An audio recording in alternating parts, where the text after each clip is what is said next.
Live from Fargo and serving you on TV, online, and on the go.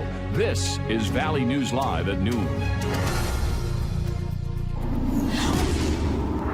Today, investigators are rummaging through debris and looking into what started a nursing home fire in Fargo that displaced more than 100 people.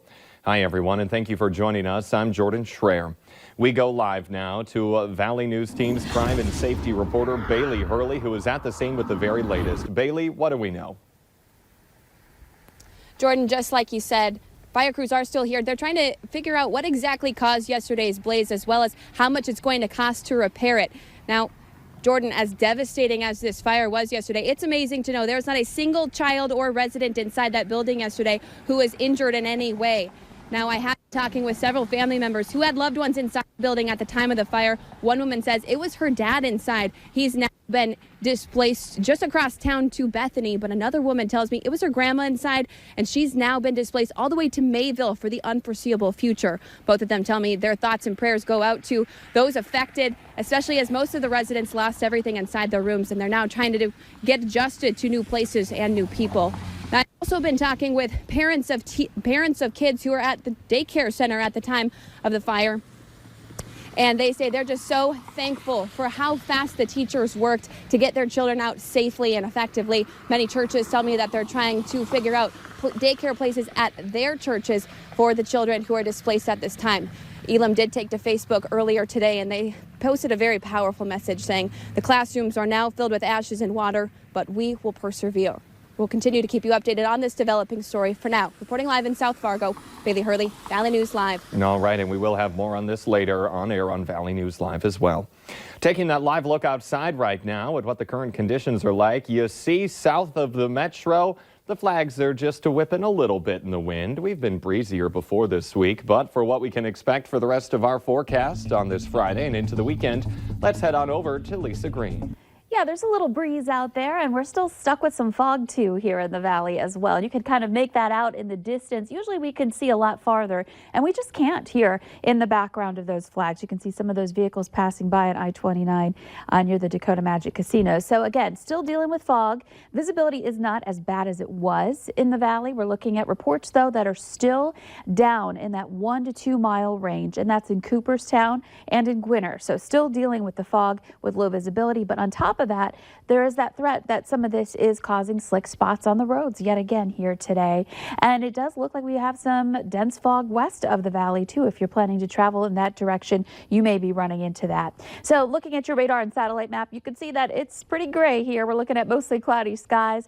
The system that brought us the snow yesterday, that's moving on, maybe a few flurries in the east, but overall just looking at a cloud cover. And your temperatures right now, still mild. We're at 27 degrees in Fargo. It's 25 in Grand Forks, looking at about 20 in Devil's Lake, and upper 20s to the south and east. So warm at least, but yeah, it is a little gray. We'll let you know if we've got some sunshine ahead for the weekend coming up in just a few minutes. Look forward to it. Thank you, Lisa.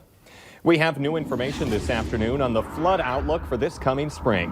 NOAA says this could be a top 5 record flood in the metro.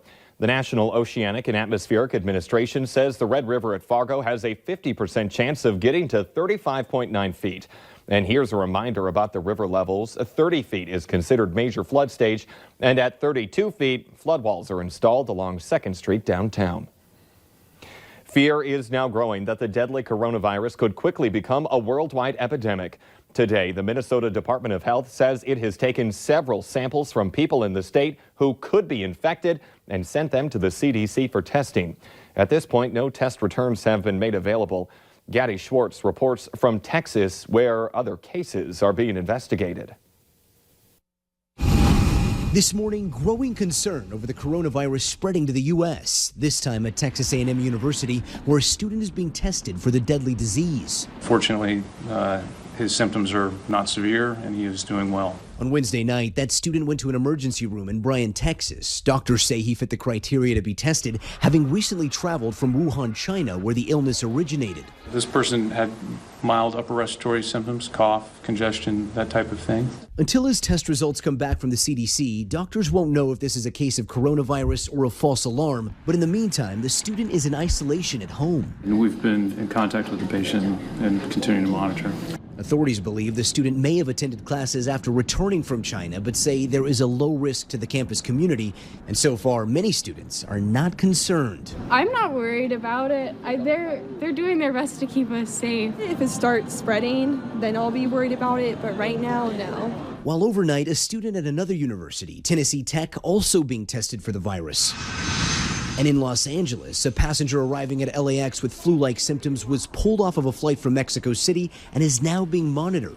In Seattle, doctors are using this robot to treat a patient in isolation, the first confirmed case so far in the United States. Officials now trying to reach at least 43 people who may have had close contact with the patient. To further limit the spread, all incoming flights from Wuhan are being funneled to 5 major airports where passengers will be screened. Fear and precaution spreading as the coronavirus hits close to home. The CDC has now also confirmed a woman in Chicago has the virus. She is in isolation at a hospital there. If any of the tests from Minnesota come back positive, we'll let you know right here on Valley News Live. New for you at noon, a man is now in Clay County Jail after leading authorities on a chase through Fargo and Moorhead this morning.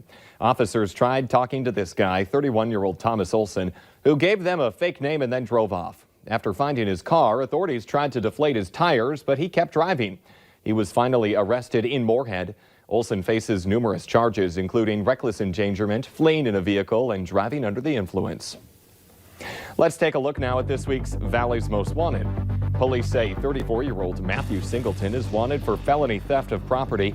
Call your local law enforcement if you have any information about him. An employee at a Fargo business had quite the morning after a display case fell on top of him and he had to go to the hospital. It happened around 9 this morning at Fargo Glass and Paint Company in the 1800 block of 7th Avenue North. Our reporter on scene said the man was wheeled out in a wheelchair. The company would not comment on the situation. In our consumer alert this afternoon, get ready to go nuts. That's because it's National Peanut Butter Day. Walmart is offering a few delicious deals, including a 36-count box of Jif to Go creamy peanut butter for $18.64. That's reduced from $23.30.